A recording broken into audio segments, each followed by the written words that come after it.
ça faisait un moment que je l'attendais aussi, c'est sympa. Maintenant, bon, c'est qu'un premier pas, là, tant qu'on est à 83, ça ne veut pas encore dire grand-chose. On sait très bien que dans les gros tournois, généralement, le leader du D1, c'est pas celui qui gagne le tournoi, malheureusement, je dirais. On va essayer de faire l'exception. Mais il faut être patient et puis step by step, d'abord les places payées et ensuite la tête finale et après, comme ils disent ici, Inch'Allah. Comment tu expliques un peu cet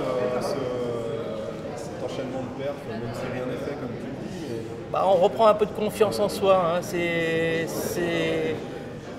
On arrête de penser aux bad beats qu'on a pris à partir du moment où on se dit que ça se passe à peu près normalement.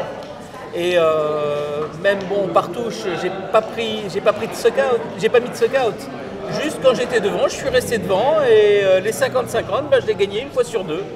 Donc tout était normal. Et bon, je pense que je développe un poker qui est suffisamment intéressant pour que quand ce soit normal, j'arrive à monter quelques jetons. On reprend un peu de confiance en soi. Hein. On arrête de penser aux bad beats qu'on a pris à partir du moment où on se dit que ça se passe à peu près normalement. Et même par touche, j'ai pas mis de suck out. Juste quand j'étais devant, je suis resté devant et les 50-50, je l'ai gagné une fois sur deux. Donc tout était normal. Et bon, je pense que je développe un poker qui est suffisamment intéressant pour que quand ce soit normal, j'arrive à monter quelques jetons. Il y a eu un premier coup où en fait je relance avec Roi-Dame, je suis sur relancé, je call et il y a un flop qui vient Roi-Dame brique.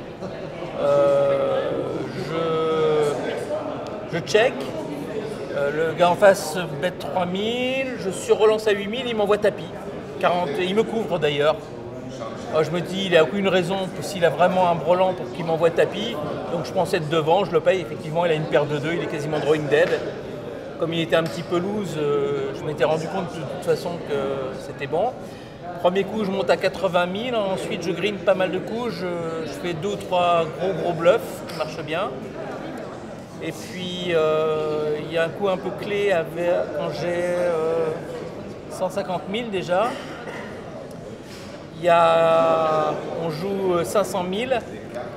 Il y a une jeune femme qui relance 3005 UTG. Moi, je suis au bouton avec 9 et 10 de trèfle.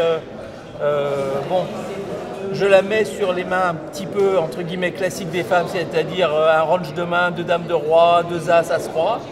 J'ai 9 et 10 de trèfle, c'est une très bonne défense, j'ai la position, donc je paye 3005, j'ai déjà des jetons.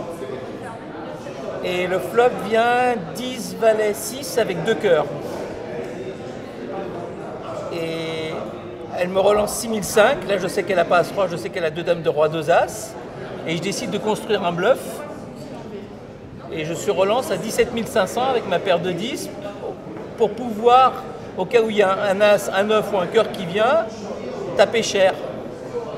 Elle me paye les 17 500.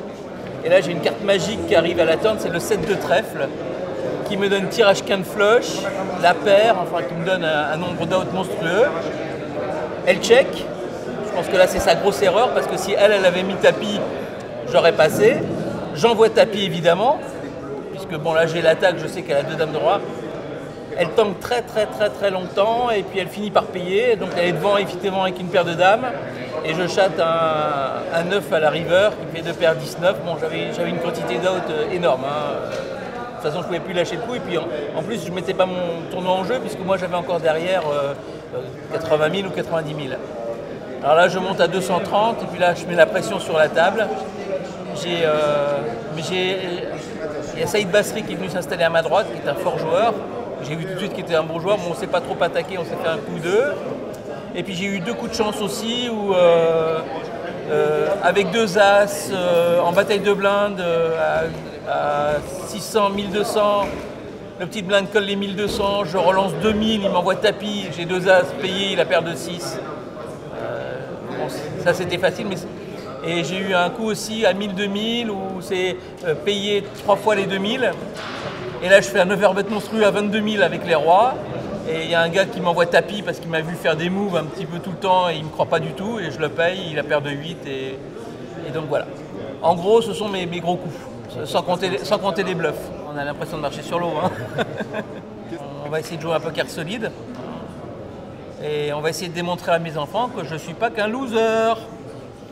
Mes enfants. Merci beaucoup.